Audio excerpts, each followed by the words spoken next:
Hey, hi, hello everybody. So, today we'll be doing some limit definition of a derivative stuff. We'll go through a handy trick that's pretty common that'll allow us to tackle some more difficult functions, right? This isn't a normal polynomial function. F of x equals 1 over x, right? It's going to be like your rational function.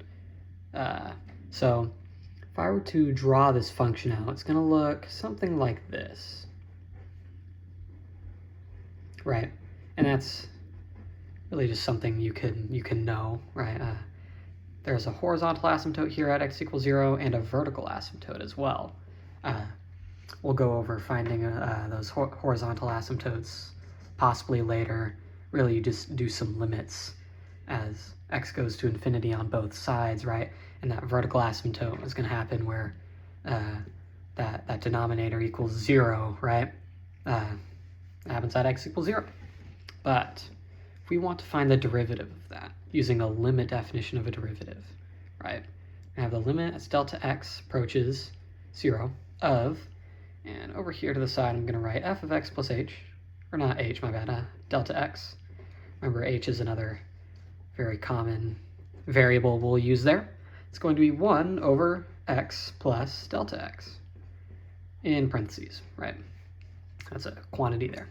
We are just plugging in x plus delta x wherever we see x. So let's set up this difference quotient here.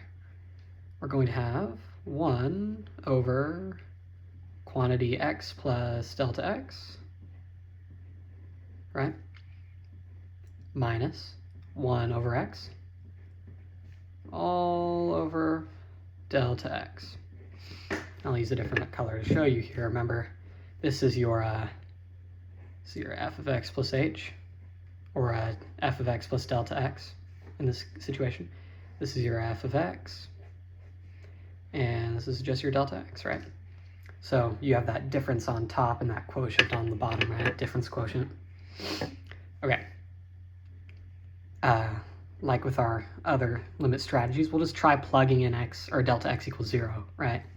And if you do that, you'll get 1 over x minus 1 over x over 0. And that outputs 0 over 0. That's an indeterminate form, right? So we've got a little bit more stuff to do to simplify this. I'll rewrite this limit down here. Limit as delta x approaches 0 of our f of x plus delta x there, minus our f of x all over delta x, right? Now, when you're dealing with fractions, right, a handy trick we'll use is to just multiply numerator and denominator by a term that's going to cancel out those fractions, right? It's just some common math tricks.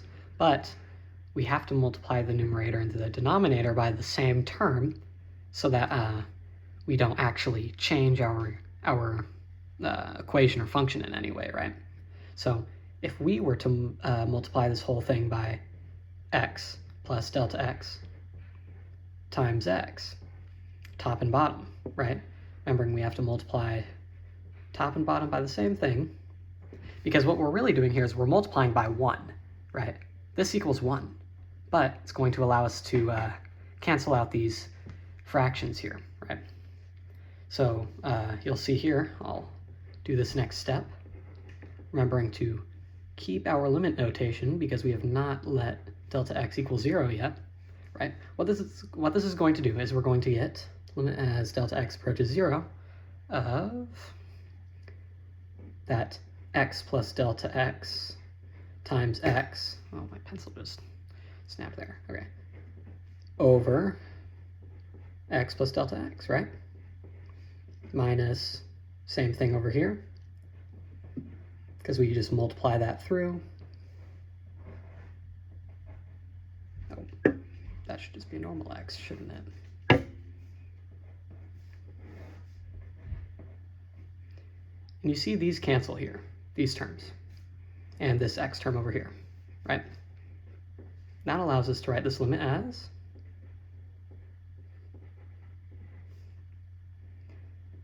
shown, right? we multiplied, oh, I forgot.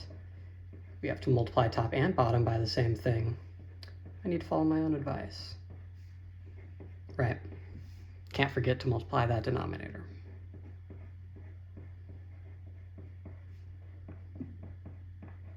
Okay, now we have no fractions, right? Because we multiplied through top and bottom here, distributing this as if this whole thing was in parentheses, top and bottom, right? So now we get down here, right?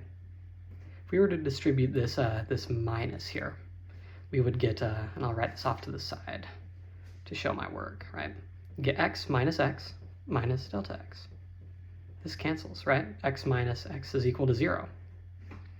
So we really just get negative delta x. Oh, and I forgot to write the limit again. Limit as delta x approaches 0 of negative delta x over, and then all of this stuff. X, delta x. Oh, I'm messing up a lot today, aren't I? X times delta x times x plus delta x. Right? And do you see it? X, or my bad, delta x and delta x cancel, numerator and denominator. So we just get the limit as delta x approaches 0 of negative 1, remembering that negative sign there from when we distributed that here, over x times x plus delta x. Right. Now, just be a few more steps. It's mainly some algebra here, and then we'll solve. That's going to equal the limit as delta x approaches 0 of negative 1 over x squared. Oh, forgot that there, my bad again. X squared plus x delta x, right? And we're pretty much done. I don't see anything that could go wrong if we plug in delta x or let it equal 0, right? So let's do it. We get negative 1 over x squared, right? Because here we would just get x squared plus x times 0. This term cancels out, and we're just left with negative 1 over x squared, right? So going all the way back up here, remember we have our indeterminate form. That would equal 0 over 0, but that's not mathematically correct, right? So we have to do some more work. All right. Don't give up when you see that indeterminate form, right? There's always something you can do. We'll probably go over some more tricks here in a later video, but yeah, when you see fractions, multiply that top and denominator by the same term. Make sure it's the same term, numerator, denominator, so that you're not actually changing anything. Your equation's still equal to itself. You really just multiplied by 1, but that's going to allow you to cancel out those fractions and get a much friendlier equation that you can work with, right? And again, in a future video, we'll go over some shortcuts for all of this, but for now, I hope you enjoy. Yeah, see you next time covering more tricks to solve these difficult limits. Goodbye, class.